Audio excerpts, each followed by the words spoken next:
Gym ഫാമിലിന്റെ 7ാമത്തെ ദിവസത്തെ വർക്കൗട്ടാണ് ഇന്ന്. ഷോൾഡറിന്റെ workout ആട്ടോ. അങ്ങനെ ഉണ്ണിക്കുട്ടനും സാക്കും ഒക്കെ നമ്മുടെ ട്രെയിനർ വന്നിട്ട് കറക്റ്റ് ആയിട്ട് കാര്യങ്ങൾ ഇങ്ങനെ പറഞ്ഞു കൊടുക്കുന്നുണ്ട് കേട്ടോ. എനിക്ക് എപ്പോഴും ഏത് മെഷീനിൽ കയറിയിരുന്നാലും എന്റെ ഫോം കറക്റ്റാണോ എന്നുള്ള ഒരു ചിന്തയാണ്. കാരണം വെച്ചാൽ തെറ്റ് ചെയ്തിട്ട് എന്തെങ്കിലും ഇഞ്ചറി ആയി പോയിട്ടുണ്ടെങ്കിൽ ആരും ഇല്ലല്ലോ എന്ന് ഓർത്തിട്ട് കേട്ടോ. അപ്പൊ ഞാനിങ്ങനെ ചോദിച്ചുകൊണ്ടേ ഇരിക്കേ ശരിയാണോ എന്ന്. വെയിറ്റ് കുറച്ചാണെങ്കിലും ഫോം കറക്റ്റ് ആക്കാൻ വേണ്ടിയിട്ട് ഞാൻ ഒരുപാട് ട്രൈ ചെയ്യാറുണ്ട് കേട്ടോ. എന്നാലും കൊച്ചു കൊച്ചു തെറ്റുകളൊക്കെ വരാറുണ്ട്. എന്നാലും നല്ല രീതിയിൽ അത് തിരുത്താൻ വേണ്ടി ശ്രമിക്കാറുണ്ട് കേട്ടോ. നല്ല ാണ് ചെയ്യുന്നത്. ലാസ്റ്റ് ആയപ്പോഴത്തേക്ക് സാക്ക് വേദന വന്നിട്ട് ചിരിയൊക്കെ വരാൻ തുടങ്ങി. ജിമ്മിൽ പോയിട്ട് വേദന ആയിക്കഴിഞ്ഞാൽ അപ്പ ചിരിയാട്ടോ എല്ലാവർക്കും വരിക, കരച്ചിലല്ല കേട്ടോ. അങ്ങനെ ഓരോരുത്തരാ മാറി ഓരോ കാര്യങ്ങൾ ഇങ്ങനെ ചെയ്യുവാണ്. കുഴപ്പമില്ല, കാര്യങ്ങളൊക്കെ അങ്ങനെ ഉഷാറായിട്ട് പോകുന്നുണ്ട് കേട്ടോ.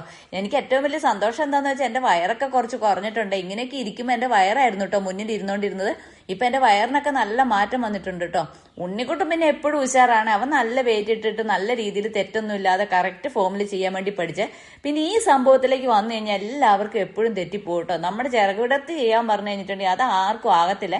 കൈ വന്നു കഴിഞ്ഞിട്ടുണ്ടെങ്കിൽ ബാക്കിയുള്ളവടെ വരില്ലാത്ത ഒരു അവസ്ഥയാണ്. അങ്ങനെ അവർ കുറേ പ്രാവശ്യം ഞങ്ങളുടെ തെറ്റുകൾ ഇങ്ങനെ തിരുത്തി തരുന്നുണ്ട് കേട്ടോ. ഒരു രീതിയിൽ അത് ശരിയാക്കി എടുക്കാൻ വേണ്ടിയിട്ട് ഞങ്ങൾ ശ്രമിച്ചുകൊണ്ടിരിക്കുകയാണ്. അടുത്ത പ്രാവശ്യം എന്തായാലും ഞങ്ങൾ അത് റെഡിയാക്കും കേട്ടോ.